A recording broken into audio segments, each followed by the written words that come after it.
Umaabot na sa plenaryo ng Senado ang panukalang 100 pisong taas sahod sa private employees. Kasabay ng panukalang yan ang bumabang bilang ng mga walang trabaho sa bansa. Narito ang aking report. Sinimula ng talakayin sa plenaryo ng Senado ang panukalang 100 pisong aumento sa arawang sahod ng mga manggagawa sa pribadong sektor sa buong bansa. Si Senate Committee on Labor, Employment and Human Resources Development Chairman Jinggoy Estrada ang sponsor ng Senate Bill 2534. Talagang nakakaawa ang ating mga manggagawa.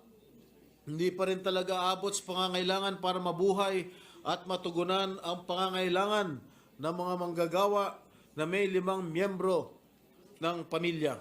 Itinutulak natin ang 100 peso minimum wage increase para sa buong bansa. I think there are still 2 or 3 regions in Mindanao na hindi pa sila nabibigyan ng sahod. Ang sahod po nila na yon, for example in BARM, is only 300 pesos a day. Mr. President, 300 pesos a day. How can you survive with 300 pesos a day? Giit ng mga senador, napapanahon na ang taas sahod sa gitna ng patuloy na pagtaas ng presyo ng mga pangunahing bilihin, petrolyo at kuryente. Ayon kay Senador Estrada, 306 hanggang 610 pesos ang kasalukuyang minimum wage sa iba't ibang rehiyon sa bansa. Aabot yan sa hanggang higit 14,000 pesos kada buwan.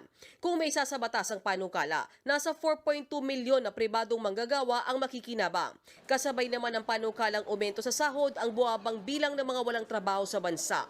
Sa datos ng Philippine Statistics Authority o PSA, mula sa 3.6% nitong Nobyembre, bumaba sa 3.1% ang jobless rate sa Pilipinas.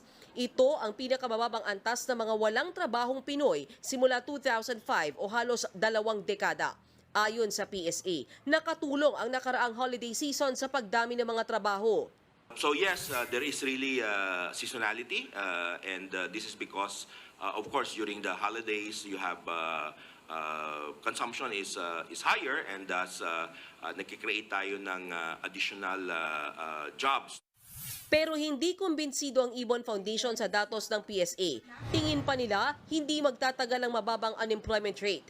Ang mas dapat daw pagtuunan ng pansin ang paglikha ng mga dekalidad na trabaho.